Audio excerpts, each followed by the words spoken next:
Ladies and gentlemen, boys and girls, just what the F is going on with Warner Brothers in regards to Ray Fisher? They just keep destroying themselves and making it worse. We're going to be talking about all of that and even potentially a leaked Snyder cut on the internet all right now.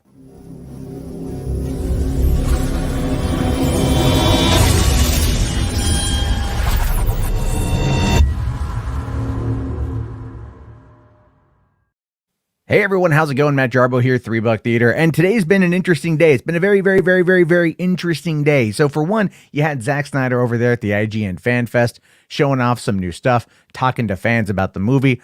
All well and good. Crazy thing popped up during his presentation, and that is a claim that the Snyder Cut had been leaked online. People are talking about this, saying that this is a legit image. It's shown in the 4:3 aspect ratio. You can see in the full screenshot, not this one, that there is the time code giving us the 4-hour runtime. It is something that a lot of people are asking, is it real?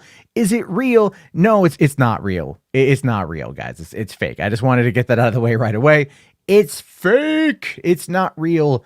Don't worry. Although, to be fair, given everything else that's happened with Snyder and showing off footage for Justice League, it always feels like there's something waiting in the wings, ready to kind of, to leak online, as we saw with some trailers beforehand. But anyway, let's talk about what happened today. But we got to start by talking about yesterday. So yesterday, I talked about the whole Black Superman reboot over there at Warner Brothers, a story that came in through Deadline with J.J. Abrams and Ta-Nehisi Coates working on a reboot. This is something that blew up yesterday. And I said it's sus as hell, because it felt really suspicious to me. It just felt like it was kind of thrown out there at a really odd time. And a lot of other people agreed with me. A lot of other people did. And apparently so did Ray Fisher, because he tweeted out this morning. Says, do y'all remember that time Walter Hamada and Warner Brothers Pictures trying to destroy a black man's credibility and publicly delegitimize a very serious investigation with lies in the press? But hey, Black Superman, accountability over entertainment. And he's right. A few months ago, when he started really talking about this, there was that report in the media from Hamada trying to distance everything, trying to delegitimize Ray Fisher's credibility, and he has not been quiet about that. Oh, no, he has not been quiet. But when I talk about Warner Brothers continuously destroying themselves in regards to this, I mean it. So Ray put that out this morning, and of course, what popped up in Variety not long after the fact, here's an article from Elise Schaefer. Justice League investigator says Walter Hamada did not interfere as WarnerMedia defends executive from Ray Fisher allegations. Well, that's kind of odd, right? That's a little bit weird. That's a little bit perplexing. That gets the noggin a jogging a little bit. So just what exactly are they talking about here? Because going back to this, it just says, do you all remember that time when Hamada and Warner Brothers tried to destroy a black man's credibility and publicly delegitimize a very serious investigation with lies in the press? Last I checked, that has nothing to do with interference. It's not really interference, not direct interference, at least, right? Kind of. It's a thing. It's you can kind of see how they're twisting it. Well, let's see what the article actually says here. So, according to this Variety piece, it says, in response, WarnerMedia released a statement defending Hamada because, hey, of course they are. Of course they are. Zack Snyder is always under attack from inside the Warner Brothers line. Warner Brothers is doing everything it can to just destroy itself, to delegitimize its own credibility. So, hey, why not defend Hamada even further? Saying this, once again, there are false statements being made about our executives and our company surrounding the recent Justice League investigation. This is from a WarnerMedia spokesperson told Variety. As we have stated before, an extensive and thorough third-party investigation was conducted. Our executives, including Walter Hamada, fully cooperated. No evidence was found of interference whatsoever, and Warner Brothers did not lie in the press.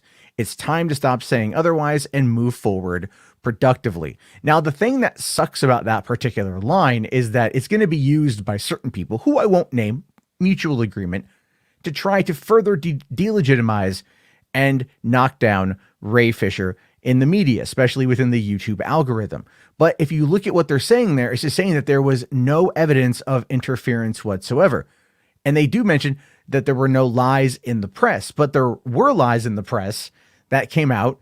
John Berg and the Booyah thing as a way to delegitimize the John Berg, Jeff Johns, Frosty the Snowman reveal that happened with Jason Momoa, and a bunch of other stuff that's gone on over the last couple months. I just feel like Warner Brothers and WarnerMedia now have been very much trying to gaslight people over what actually happened because they know it just makes them look bad.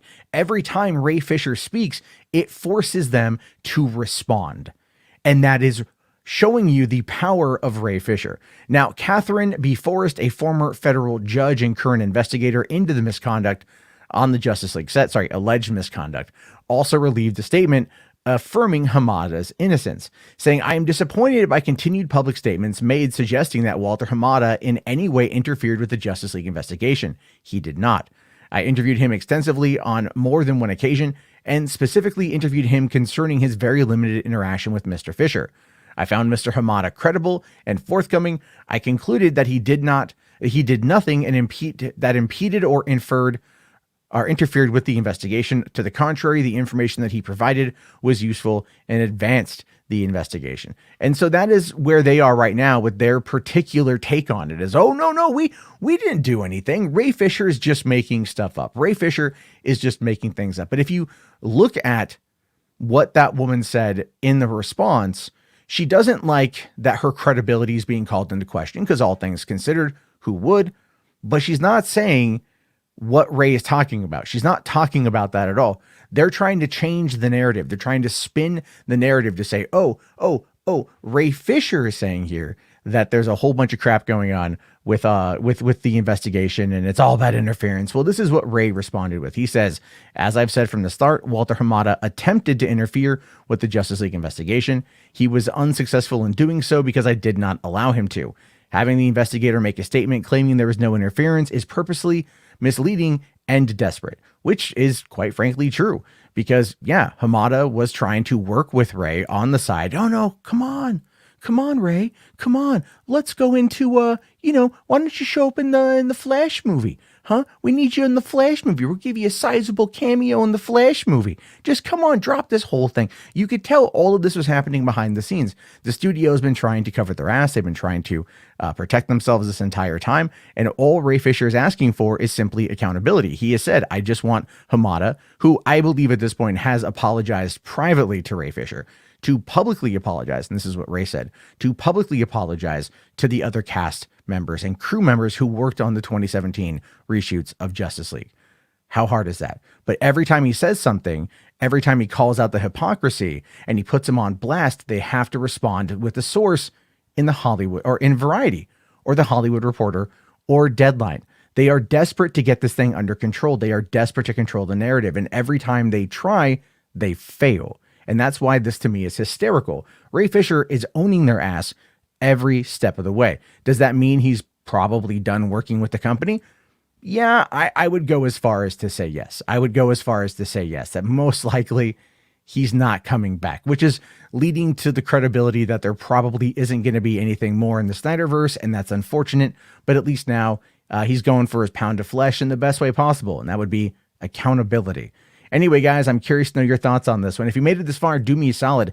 Check out PODIO Commentary. It is my movie history podcast channel where I break down the history of certain films. I just dropped one on the Blair Witch Project. Turned out real well. Real happy with that. And so, of course, really want to hear what you guys have to say about it. Thank you again for tuning in. I'll talk to you all later. Have yourself a great day and peace.